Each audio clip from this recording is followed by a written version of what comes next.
welcome to InfoHub Recap. We look back at the past week's main issues. In our headlines, CARICOM's 39th Heads of Government meeting concludes in Jamaica. 2 bridges are better than one, says Minister Harman. ExxonMobil pumps $2 billion into innovative environmental projects. 2 CPL playoff matches coming to Guyana. CJIA successfully tests new facilities. State pension increases by 3-fold, and flooding in Rupununi communities being assessed. These stories and much more in this week's InfoHub Recap.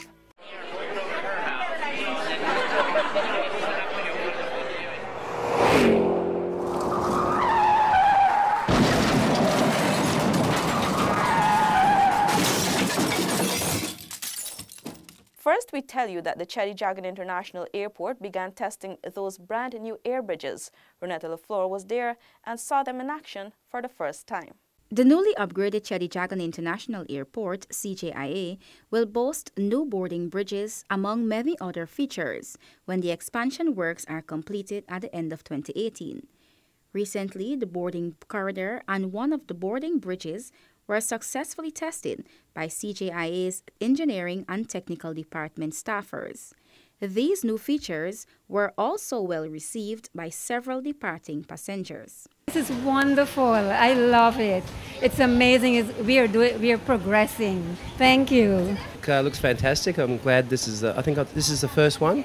So glad to be on it. Yeah, it's a big moment for Guyana.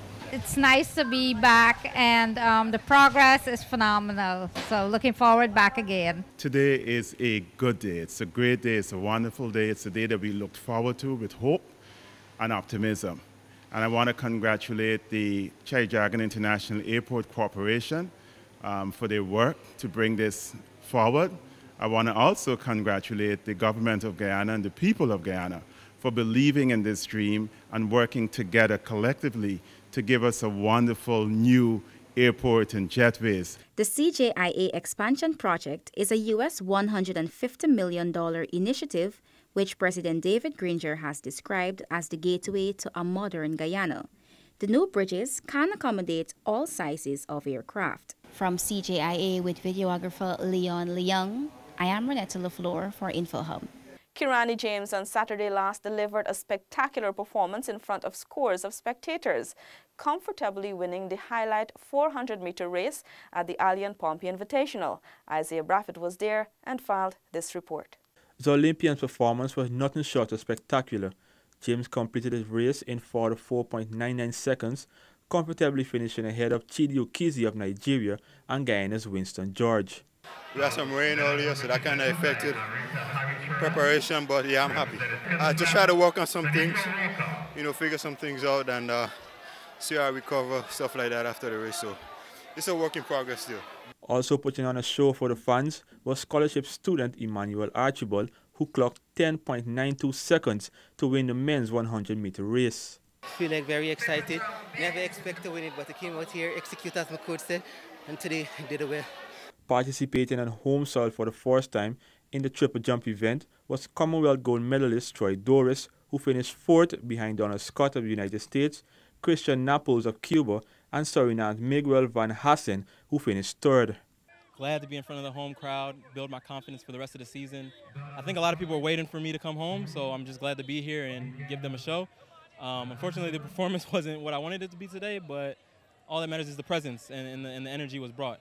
This year's Allian Pompey Invitational meet featured over 100 athletes from 25 countries competing in 17 track and field events. Isaiah Braffett for InfoHub. With the government soon to commence construction of a new bridge across the Demerara River, Minister of State Joseph Harman said there is no reason for the current floating bridge to be decommissioned. Details from Alexis Rodney. At the 40th anniversary of the Demerara Harbour Bridge at the Umanayan on Sunday, Minister Harman announced his intention to lobby for the current Demerara Harbour Bridge's upkeep, even after the new one is completed. I am from over there, and I understand what happens in the morning, and therefore 2 bridges are better than 1.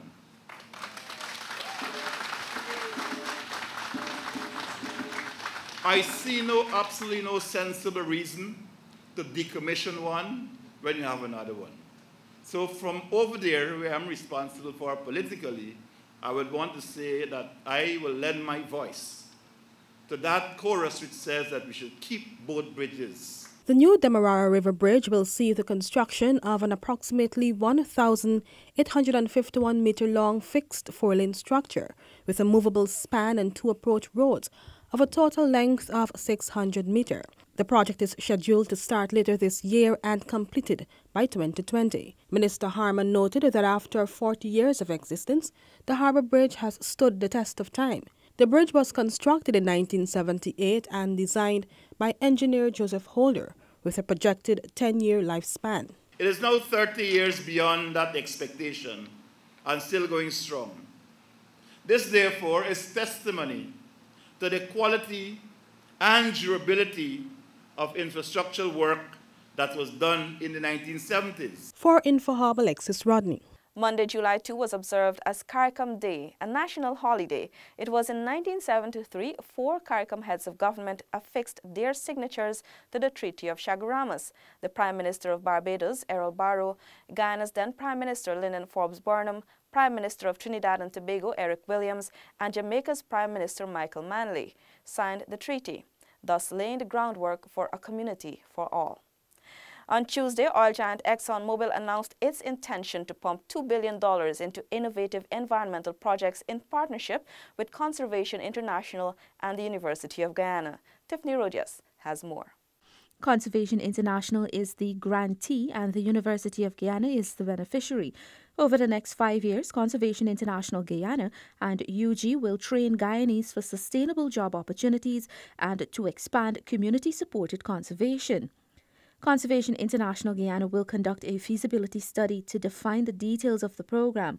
President of ExxonMobil Foundation, Kevin Murphy, said the partnership will support the highest conservation priorities in Guyana. Murphy noted the funding reinforces the government's Green State strategy while demonstrating the company's long-term relationship with Guyana. The investment is also intended to expand conservation areas in the Rupununi wetlands, aid mangrove restoration and management and support improvements to community-based fishing on Guyana's coast and support the work of the University of Guyana's Greening Research and Innovation Centres. For InfoHub, Tiffany Rojas. On Wednesday, the 39th CARICOM Heads of Government meeting began in Montego Bay, Jamaica.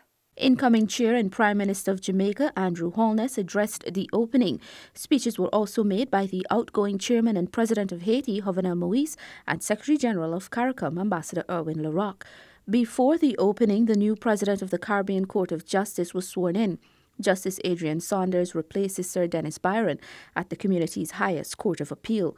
Over the next 2 days, the heads of states will meet in plenary and caucus to deliberate a range of critical matters, including measures impacting the implementation of the CARICOM Single Market and Economy, or CSME, crime and security, building post-hurricane disaster resilience, and emerging geopolitical developments which can have an impact on the region's growth prospects.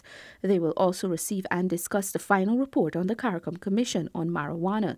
Check our social media pages for more detailed reports. For InfoHub, Tiffany Rojas. The Honorable Justice Adrian Dudley Saunders, a citizen of St. Vincent and the Grenadines, was appointed as the incoming President of the Caribbean Court of Justice with effect from July 4, 2018. The CARICOM Heads of Government made the appointment at its last meeting held in Haiti from February 26 and 27, 2018, acting on the nomination of the Regional Judicial and Legal Services Commission. The RJLSC selected Justice Saunders after a competitive merit-based process.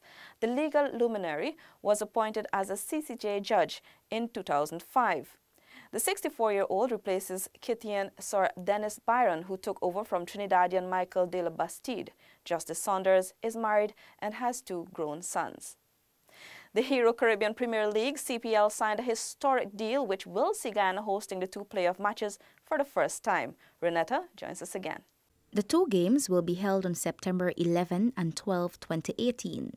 Minister of State Joseph Harman said this move suitably rewards the Guyanese diaspora for their faith in the CPL.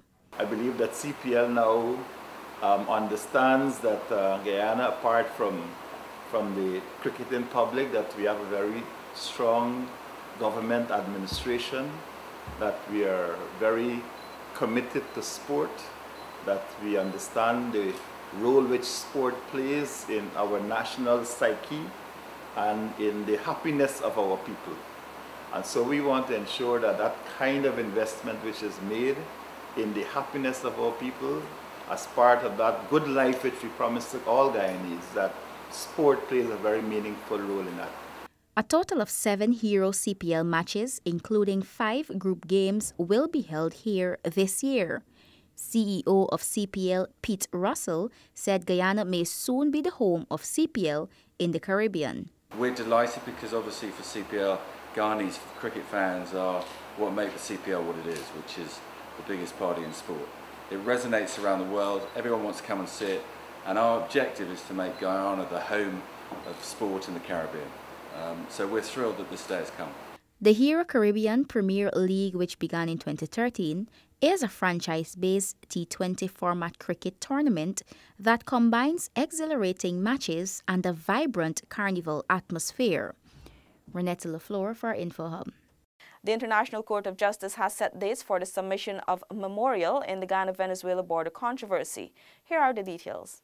In a release issued on July 2, the ICJ said Guyana and Venezuela have until November 19, 2018 and April 18, 2019 respectively to file its memorial and counter-memorial.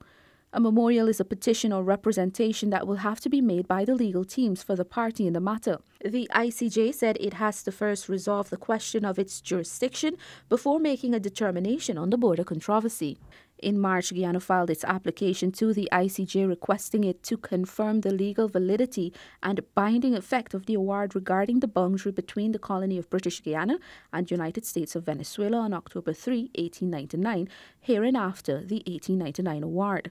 Following its initial application in June, teams from Guyana and Venezuela met with the ICJ president. Guyana requested 9 months to prepare its memorial, while Venezuela indicated that it will not proceed with the matter since the court does not have jurisdiction. The ICJ is the principal juridical organ of the United Nations. It was established by the United Nations Charter in June 1945. The decades-old border controversy was referred to the ICJ by the United Nations Secretary General after decades of mediation attempts were unsuccessful in settling the controversy. For InfoHub, Tiffany Rogers. Attorney General and Minister of Legal Affairs Basil Williams said a risk-based approach to countering money laundering, terrorist financing and proliferation financing is necessary. Here's more. Attorney General and Minister of Legal Affairs Basil Williams said much more needs to be done by financial agencies to address money laundering in keeping with international requirements. This process will help us to be more effective and efficient, as we will know where we are and what else needs to be done.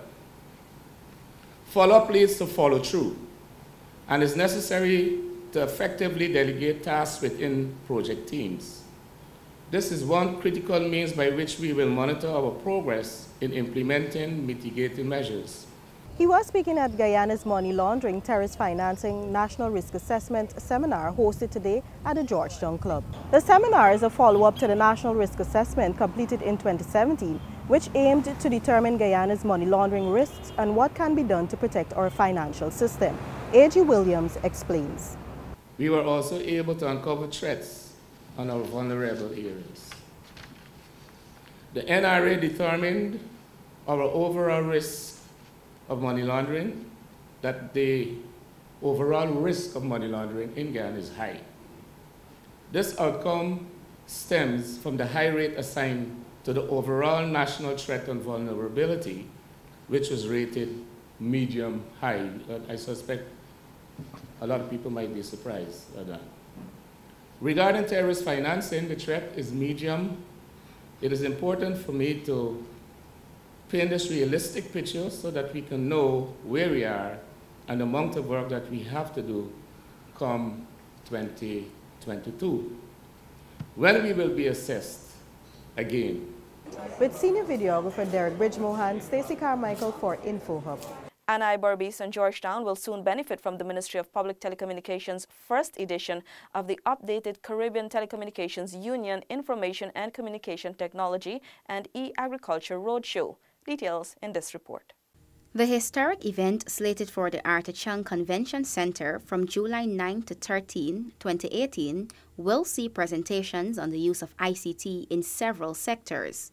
Ministerial Advisor and Head of the Innovative Unit of the Ministry, Lance Hines, talked about what persons can expect at the 5-day event. We are going to have a significant section as well on electronic finance and digital finance.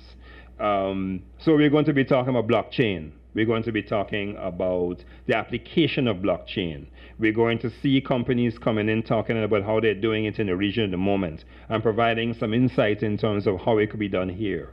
So there is a section on that. There's also, and in that as well, we're going to talk to, we're going to have a few local providers who will also show some of the work that they're doing in that space.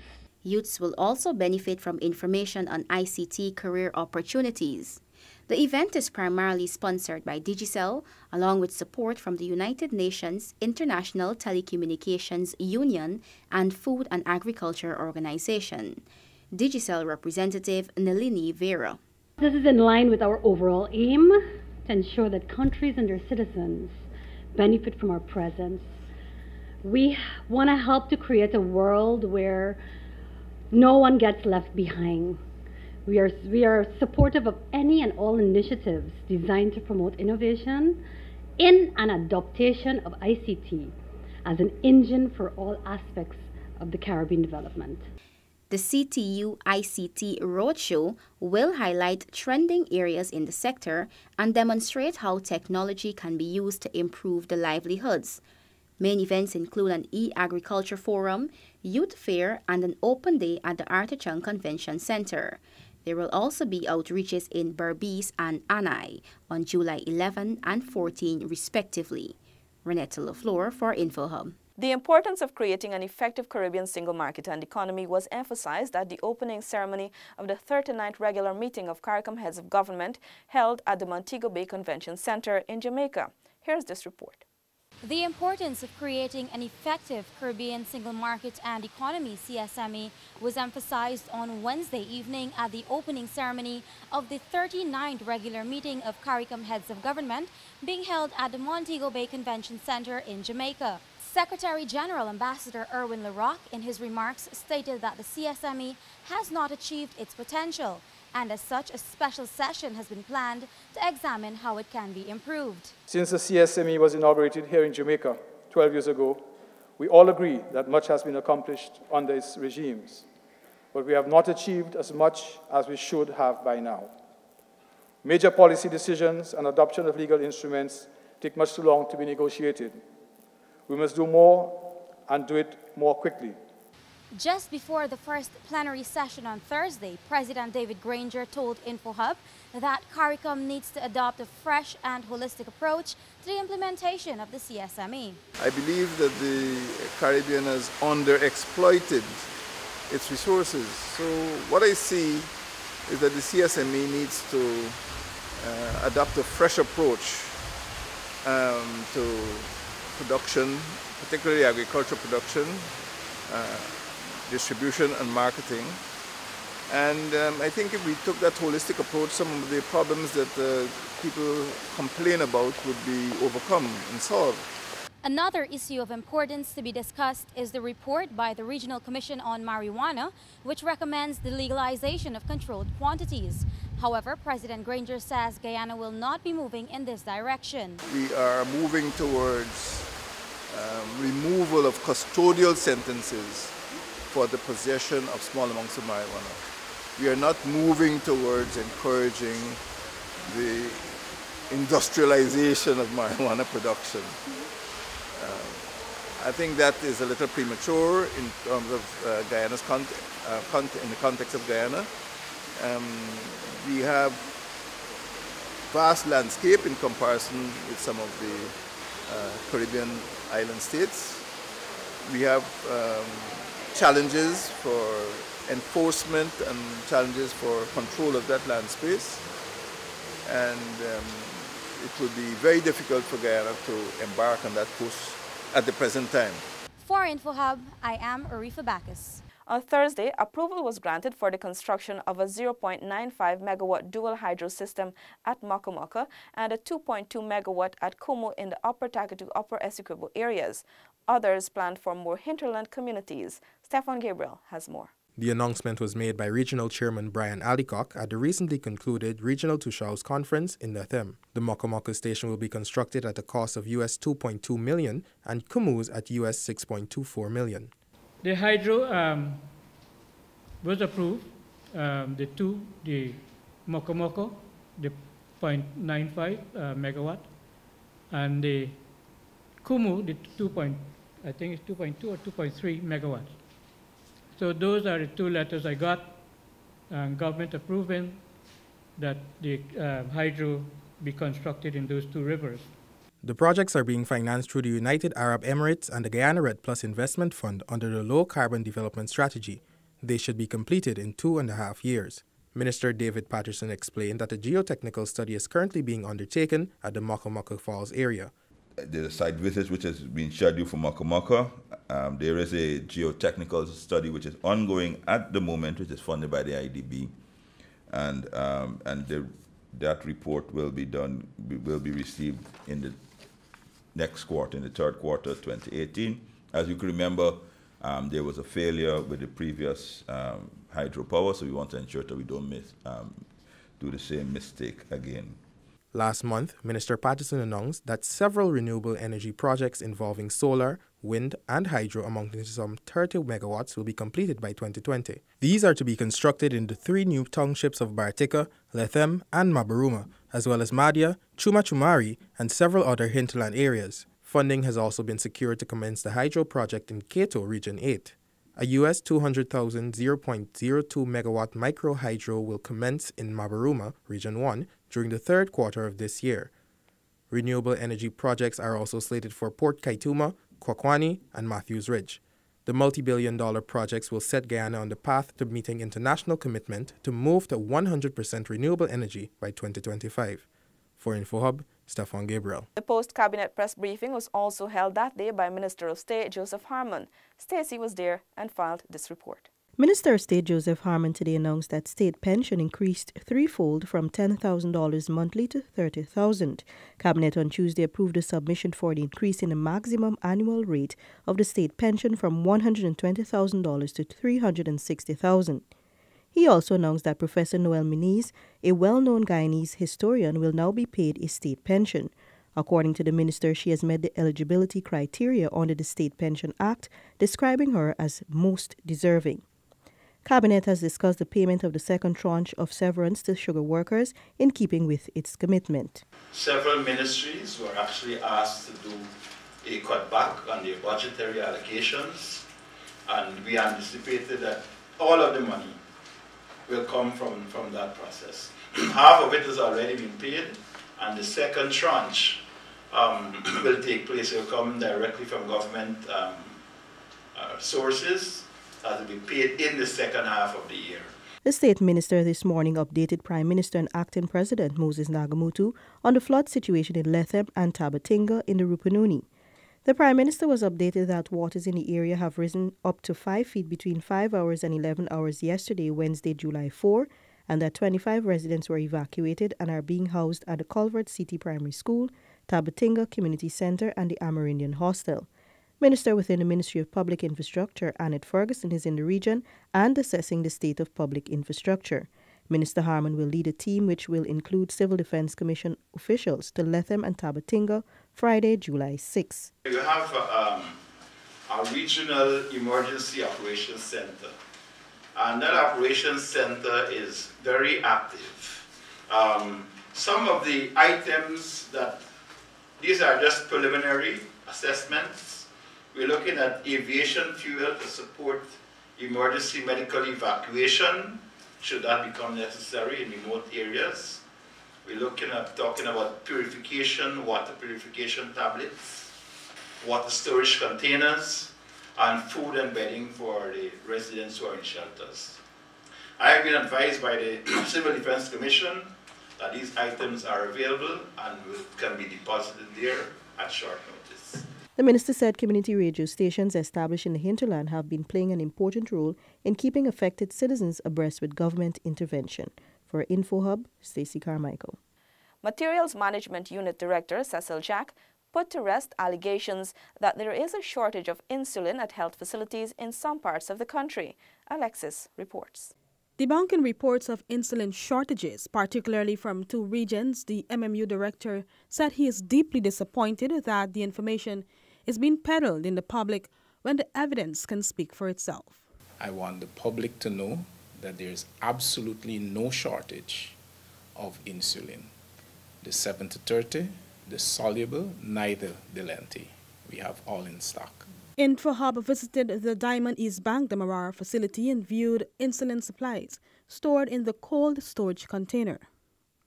Over the last week, the Ministry of Health has been receiving reports that patients attending certain health facilities for free insulin were being turned away and told to buy the drug instead. According to Jax, it is unfair that persons have to purchase the costly drug when it is being supplied free of cost by the government. National Director of Pharmacy Service O'Neill Atkins said the ministry was made aware of the issue because of the vigilance of the public. If the public does not make their loud cry, and if the public, when they go to their clinic, they're not properly registered, that's very, very important. We would not be able to adequately quantify, right? So, one, I want the public to ensure that they're properly registered so that we can adequately take care of their needs. And 2, we want them to be that vigilant to have us know when something is going wrong. For InfoHub, Alexis Rodney. On Friday, President David Granger said the Jamaica-Guyana Joint Commission will be reactivated and will form the platform for areas of cooperation between the 2 countries and the rest of the Caribbean. Details from Alexis Rodney. The head of state gave the update on the sidelines of the 39th regular meeting of the Conference of CARICOM Heads in Jamaica. It followed his meeting with Jamaican Prime Minister Andrew Holness. According to President Granger, the fruitful meeting with Jamaica has opened avenues for development between the 2 countries and the rest of the Caribbean. Coming out of the Golding Report, there is a new energy in Caribbean relations, and we're looking at the perpetuation, not the termination, the perpetuation of Caribbean relations. And we have accepted that we need to pay interest to things like food security, and Guyana has the land space. According to the head of state, the Caribbean can come together to provide food security for all. The meeting also discussed Guyana's emerging oil and gas sector and the economic prospects it will have on the Caribbean. The leaders also examined the public security threats of trafficking in persons, terrorism, and money laundering. Following that meeting, Minister of Foreign Affairs Carl Greenwich signed 2 agreements with Chile's Under-Secretary of Foreign Affairs Alfonso Silva. One is for the teaching of Spanish in Guyana, and the other an agreement for enhanced cooperation in the energy and natural resources sector. We have been working on areas of cooperation such as the teaching of languages. Chilean professors have come down to Georgetown and have been working with the Foreign Service Institute to enhance the language capacity, Spanish, of public servants, including officers within the Ministry of Foreign Affairs. The parties also discussed the possibilities of Guyana taking advantage of Chile's vast experience in the mining sector. Guyana will engage in more bilateral talks before the end of the conference. Reporting for InfoHub, Alexis Rodney. ExxonMobil has made stellar progress in building local capacity in oil and gas, Country Manager Rod Hansen told the Parliamentary Sectoral Committee on Natural Resources. ExxonMobil Country Manager Rod Hansen updated the committee on the developments made to date in the Liza field. Most of the discussion focused on local content. Henson said more than 50% of the company's workforce is Guyanese. He added the company has invested a total of US $21 million in 227 local companies for the first quarter of the year. I'm very happy with where we are today. I recognize the importance of it and the interest in it. I can assure you that we and our contractors work on this every single day. We're not where we're going to be. Those numbers are going to continue to improve over time. But again, quite happy with where we are today. Henson repeatedly assured the committee that the company remains apolitical in its business dealings. ExxonMobil is not involved with politics in Guyana. We don't choose sides. We're apolitical. We're not funding any political party, any political side, any political initiatives. ExxonMobil is expected to begin oil production in the early half of 2020. For InfoHub, Tiffany Rogers. You have been watching InfoHub Recap, where we share the past week's top stories. Goodbye.